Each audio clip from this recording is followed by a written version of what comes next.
Hi guys, welcome back to my kitchen. Tonight I am not going to show you a recipe. I am going to update you on some of the things we started on some of my other videos together. Some of the long-term projects we started, like wine and fermented garlic and sauerkraut. I finished the corned beef. That took a few days. Let's see here. That's it. Those are the four I've got here, I think. So I am going to start telling you guys all about how these projects turn out. So those of you who watched these videos can now see the finished product and hear how that all went in the interim between the time we watched the video and now when they're all finished. So I'm going to start with the wine because I think that's the first one I got out of the long-term projects. So I'm going to start with that. This is the sour plum and table grape wine that I made in a video with you guys a while ago. Now, this was an interesting one. It did not go as my other projects went, my other wine projects, I should say. I made two other batches this summer that turned out absolutely amazing. I made one batch that was made from regular wine grapes from my parents' yard, and it turned out great. I loved it so much, I made a different batch from the apples from my yard and some white eating grapes, table grapes from my yard, and that one was even better. I loved it. That was an amazing batch. Then I tried this one, and I showed you guys how this went in the video. This one was plum juice and purple table grapes I got from somebody. This one, when it was done fermenting, it didn't bubble as much as the others, and I was a little concerned. I probably should have put some extra sugar in it. It's hard to know the sugar content in things when you're experimenting with new fruits. But it was not very alcoholic. It actually didn't have much alcohol content like a wine or anything. So I debated throwing it out, and I thought, you know what? I'm going to throw it away if it's bad anyways, if it's bad. It wasn't rancid. It had a little alcohol content in it, but not a lot. But it was a very sour type wine because of the plums, I believe. So it was kind of a sour wine, and it just didn't. It would take a lot to drink it, and you'd get a stomachache before you got anything else. So I decided to try something with this before tossing it out. I did a secondary fermentation on this. So I actually added sugar to it after it was fermented. I added sugar to the big carboy I have, and then I added another packet of yeast, and I put it back in the corner in the dark to ferment some more and see what happens. Well, I inadvertently made pink champagne, which was kind of fun. So when it was done bubbling the second time, it stayed bubbly. It was all fizzy like a soda. So I basically made kind of a sour pink champagne, which was kind of funny. And then I didn't know what to do with it because it turns out champagne has to have special bottles, not wine bottles, because you have to have 90 psi glass so that the carbonation doesn't break your wine bottles, because wine bottles aren't made for carbonation, but champagne bottles are.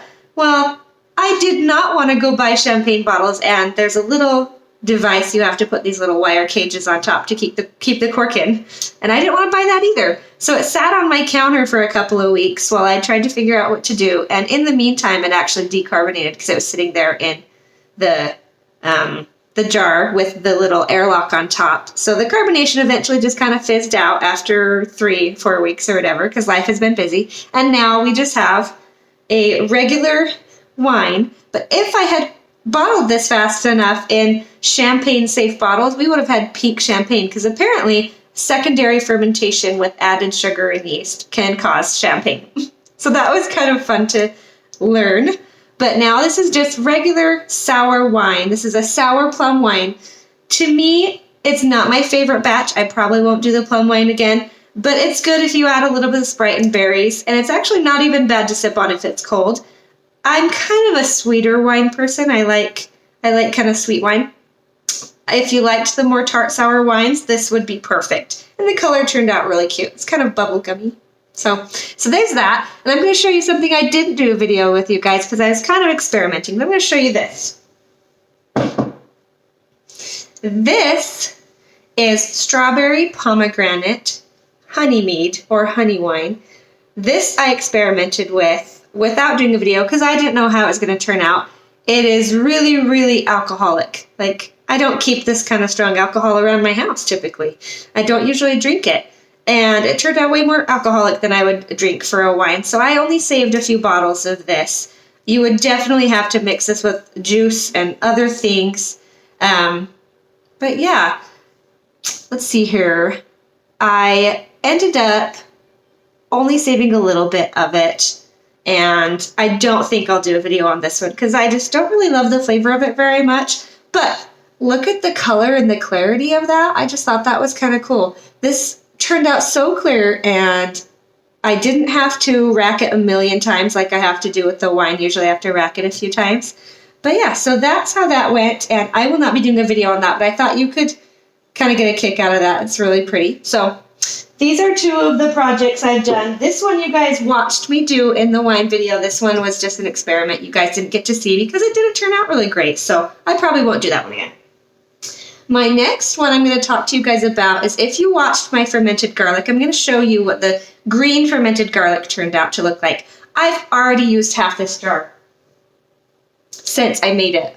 So this is what it's all like. The brine itself slowly goes kind of an amber color in the fridge, which is fine. The garlic is still kind of green, but not as bright fluorescent green as it was originally. This will still fizz and bubble a little bit in my fridge, so I have to actually crack the lid once in a while. So these are very probiotic, which is kind of cool. And I use it in all my foods because they're already ready to go, and they just taste like normal garlic. They don't have any weird tinge of a flavor to them. So I'm going to pull one out and show you that.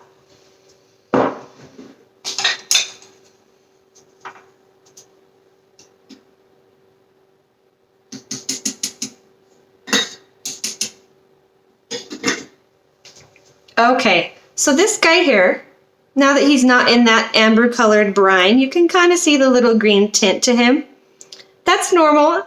That's just part of the anaerobic process. That's the color it turns because of the chemicals and the acids in the garlic. I could go into a little more detail, but it's still confusing to me because I'm still researching it and I'm not even sure how to explain it. But super cool chemical processes going on. And I wish I could get this to zoom better. It's really actually kind of pretty color. These are fabulous. I use so many of them. So try the garlic. I'd recommend that. That one's so easy. So that's how that turned out.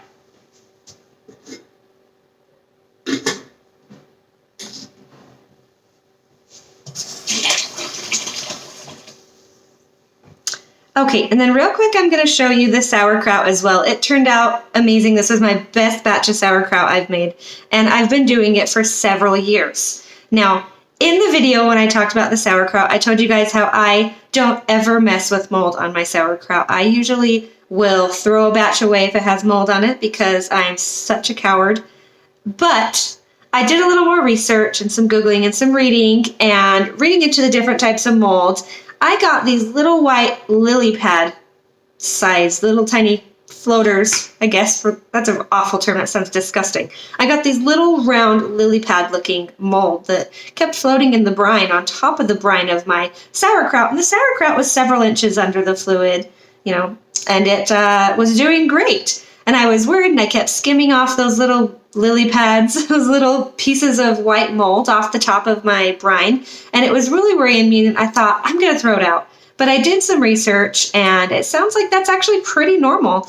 And I ended up just letting it go, and I kept skimming it off the top. So long as it wasn't anywhere near the sauerkraut, it stayed just on the top of the brine. I skimmed it all off occasionally, once every couple of days, just kind of cleaned it up. And after a couple weeks of it fermenting, I cleaned out the brine, and I put the sauerkraut, perfectly fine sauerkraut, into jars with just a tiny bit of very, very slightly salt water, because I didn't save all the brine on it because it had some mold. I only saved a little bit of the brine that was down with the sauerkraut because I didn't want any of that in there. This batch has the best flavor of all the sauerkrauts I've ever done. So that kind of changed my mind on the mold thing. Like, some molds are a big deal, so do your research. But from my own reading, some of them are kind of normal on sauerkraut, but not on the kraut itself, on the top of the brine. So do a little reading. I was quite impressed to find that that's really normal. So who'd have thought? It tastes amazing. So I'm going to get a little bit of this out of the jar so you can see that.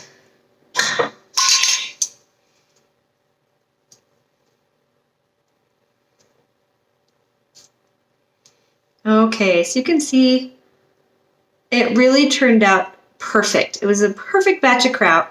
So again, another thing you should definitely try, especially during all this craziness. I'm sure you're all dealing with the COVID-19 coronavirus madness going on in the world right now. I feel so sorry for anyone who's been affected by it, whether financially, economically, emotionally, psychologically. I think we're all affected by it right now. And I feel terrible for anyone who's lost loved ones and family members to it. But man, I just feel like the whole world is going crazy lately, and it's kind of very, very sad to watch. It's like watching a train wreck, and you can't stop it. So, anyways, my point being, the probiotic foods like this sauerkraut are a great thing to try right now because cabbage is not super expensive, and this is such an amazing source of probiotics to boost your immune system and your overall health. So the more healthy things you get in your diet, the less likely, hopefully, something like this will be a problem for you. So try the sauerkraut. I recommend it. Now, I'm going to show you guys the corned beef we started a little over 10 days ago.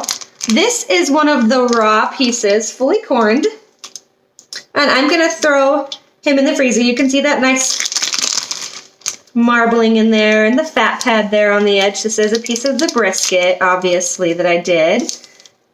You can see some of the spices in there. It turned out really good, and we love it. My kids absolutely love it. The corned beef can tend to be really salty, so I try not to cook it in the crock pot with too much of the brine. I usually put the brisket in with just a tiny, tiny bit of brine, and then I'll put a little water in it so that it cooks up and it's nice and moist. Now, I'm going to show you some of the finished brisket I did today in my crock pot.